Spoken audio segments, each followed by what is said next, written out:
ఒకేసారి పెద్ద మొత్తంలో పెట్టుబడి పెట్టి కొన్నేళ్ల తర్వాత అధిక ఆదాయాన్ని పొందాలనుకునే వారు తరచూ వినియోగించే పథకం ఫిక్స్డ్ డిపాజిట్.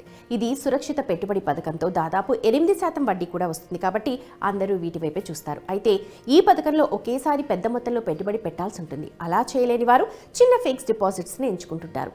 దీనిలో వడ్డీ రేట్లు తక్కువగా ఉంటాయి. మరికొందరు రికరింగ్ డిపాజిట్ల వైపు చూస్తారు.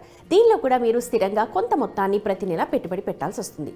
అందుకు మీకు స్థిరమైన ఆర్థిక వనరు ఉండాలి. మీరు ఇలా పెట్టుబడి పెట్టాలి అని భావిస్తే మీకు మరో ఆప్షన్ కూడా ఉంది. అదేంటంటే సిస్టమాటిక్ డిపాజిట్ ప్లాన్. ఇది ఇంకా ప్రయోజనకరంగా ఉంటుంది. అసలు సిస్టమాటిక్ డిపాజిట్ ప్లాన్ అంటే ఏంటి, దాని ప్రయోజనాలు ఎలా ఉంటాయో తెలుసుకుందాం. సిస్టమాటిక్ డిపాజిట్ ప్లాన్ అంటే ఫిక్స్డ్ డిపాజిట్తో పాటు సిస్టమాటిక్ ఇన్వెస్ట్మెంట్ ప్లాన్ కలిపితే సిస్టమాటిక్ డిపాజిట్ ప్లాన్ అవుతుంది. ఆ రెండు పథకాలలో ఉండే ప్రయోజనాలను ఈ ఎస్డిపి ద్వారా పొందొచ్చు. కొన్ని నిర్దిష్ట బ్యాంకులు, ఆర్థిక సంస్థలు ఈ ఆప్షన్ని అందిస్తున్నాయి. దీనిలో ముందుగా నిర్ణయించిన మొత్తంలో ఫిక్స్డ్ డిపాజిట్ చేసినట్లు జమ చేయాల్సి ఉంటుంది.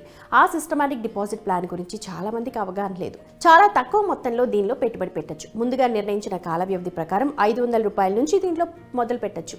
ఆ తర్వాత ప్రతి నెల మీరు నిర్ణయించిన కాల వ్యవధికి నిర్ణయించిన మొత్తంలో డిపాజిట్ చేస్తూ ఉంటే చాలు. మీరు చేసే ప్రతి డిపాజిట్ దాని మెచ్యూరిటీ తేదీ నాటికి ఒక్కో స్వతంత్ర ఎఫ్డి లాగా పనిచేస్తుంది.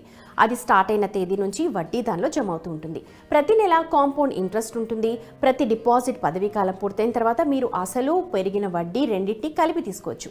చెల్లింపును ప్రతి నెల లేదా మొత్తం పెట్టుబడి ఒకేసారి కూడా చేయొచ్చు. ఎస్డిపిలో ప్రయోజనాలు ఏంటంటే ఫ్లెక్సిబిలిటీ. మీరు మీ ప్రాధాన్యతల ఆధారంగా సౌకర్యవంతమైన పదవీ కాలాన్ని ఎంచుకునే అవకాశం ఉంటుంది.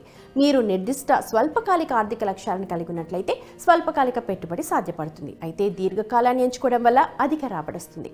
చాలా తక్కువ మొత్తంతో ప్రారంభించి తర్వాత పెంచుకునే వెసులుబాటు కూడా ఉంది. ఇక స్థిర వడ్డీ రేటు. డిపాజిట్ చేసిన తర్వాత వడ్డీ రేటు దాని పదవీ కాలం మొత్తం అలాగే ఉంటుంది.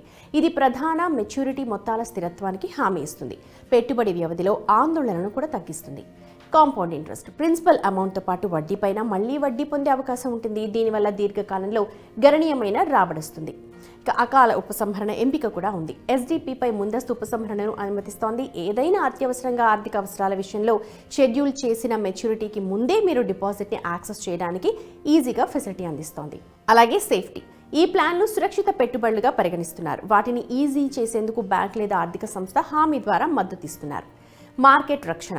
మార్కెట్ లింక్డ్ ఇన్వెస్ట్మెంట్లకు విరుద్ధంగా ఎస్డిపిలు మార్కెట్ అస్థిరతతో ప్రభావితం కాకుండా ఉంటాయి. ఇది రిస్క్ ఫ్రీ కోరుకునే వారికి బెస్ట్ చాయిస్.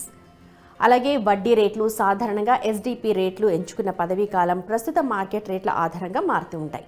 నిర్ణయం తీసుకునే ముందు వివిధ సంస్థల నుంచి రేట్లను ఒకసారి సరిపోల్చుకోండి. ప్రతి డిపాజిట్ ఎంచుకున్న కాల వ్యవధికి మీ నిధులు కట్టుబడి ఉన్నాయని గుర్తుపెట్టుకోవాలి. ముందస్తు ఉపసంహరణలకు జరిమానాలు కూడా ఒకసారి విధించవచ్చు. ఎస్డిపిలపై ఆర్జించే వడ్డీ మీ ఆదాయ బ్రాకెట్ ఆధారంగా పన్ను విధిస్తారని గుర్తుపెట్టుకోండి. మీ ఆదాయాలతో ముడిపడి ఉన్న పన్ను చిక్కుల గురించి ముందే తెలుసుకోండి.